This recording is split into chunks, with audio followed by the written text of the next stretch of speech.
بسم اللہ الرحمن الرحیم۔ السلام علیکم ورحمۃ اللہ وبرکاتہ۔ امید ہے کہ آپ سب اللہ کے فضل و کرم سے خیر و عافیت سے ہوں گے اور ایمان کی بہترین حالتوں میں ہوں گے۔ آج ہم کتاب سنن ابی داؤد کا سبق نمبر 13 پڑھیں گے، جس کا عنوان ہے مسافر اور اہل کتاب کی قربانی کا بیان۔ تو سب سے پہلے ہم یہ باب پڑھیں گے، یعنی باب فی المسافر یضاحی۔ اس کی حدیث کی عبارت دیکھیے، اس کے بعد انشاءاللہ تفسیر پڑھیں گے۔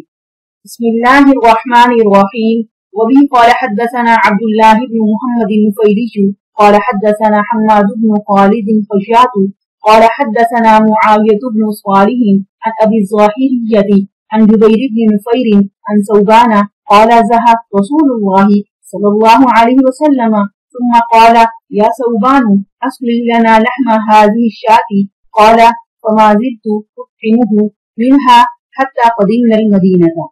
تو دیکھیے یہاں پر حضرت ثوبان سے روایت ہے کہ نبی کریم صلی اللہ علیہ وسلم نے سفر میں قربانی کی اور آپ نے فرمایا، اے ثوبان اس بکری کے گوشت کو ہمارے لیے صاف کر۔ حضرت ثوبان فرماتے ہیں کہ پھر میں آپ صلی اللہ علیہ وسلم کو اسی قربانی کا گوشت کھلاتا رہا یہاں تک کہ ہم مدینہ آ گئے، یعنی سفر ختم ہوا۔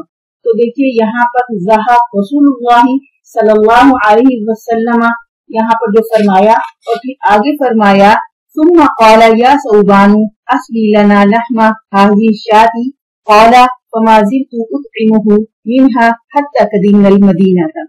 تو یہاں پر مطلب یہ ہے کہ یہ واقعہ جو ہے، یہ قصہ جو ہے، یہ حجۃ الوداع کا ہے، یعنی مسافر پر قربانی واجب نہیں ہے۔ یہ قربانی نبی کریم صلی اللہ علیہ وسلم کی طرف سے نفلی قربانی تھی۔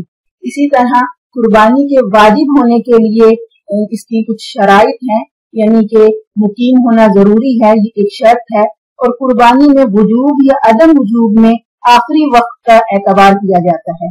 لہٰذا اگر صاحب نصاب شخص آخری وقت میں مسافر ہو جاتا ہے تو قربانی اس پر واجب نہیں ہوگی۔ اسی طرح یہاں پر کچھ ائمہ کے دلائل ہیں، وہ بھی ہم دیکھ لیتے ہیں کہ امام مالک رحمہ اللہ فرماتے ہیں کہ مسافر کے لیے بھی قربانی کرنا واجب ہے۔ باقی ائمہ جو ہیں وہ مسافر پر وجوب قربانی کے قائل نہیں ہیں۔ امام مالک کی یہی دلیل ہے جو کہ ہم نے حدیث پڑھی ہے، اسی کو وہ وجوب پر دلالت کرتے ہیں، اسی پر وہ کہتے ہیں کہ یہ وجوب کے ثبوت میں ہے۔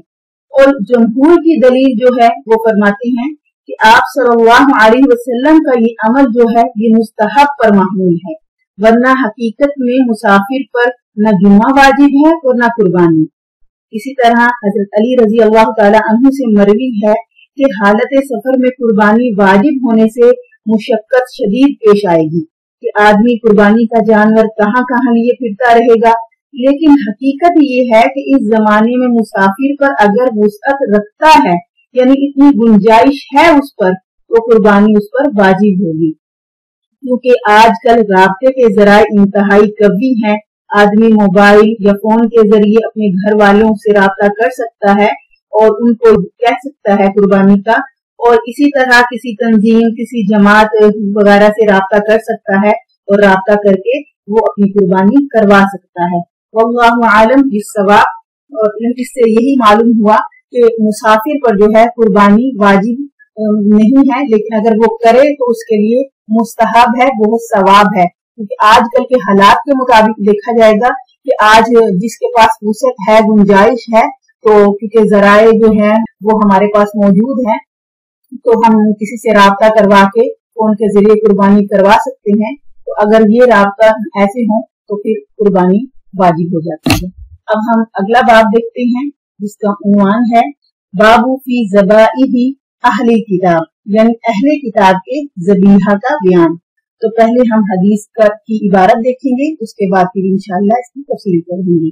وبه قال حدثنا احمد بن محمد بن ثابت المروزي قال حدثني علي بن حسين عن أبيه عن يزيد النحوي عن إكرمة عن ابن عباس قال وكلوا مما ذكر اسم الله عليه ولا تأكلوا مما لم يذكر اسم الله عليه فنسخ واستثنى من ذلك فقال وطعام الذين أوتوا الكتاب حل لكم وطعامكم حل لهم۔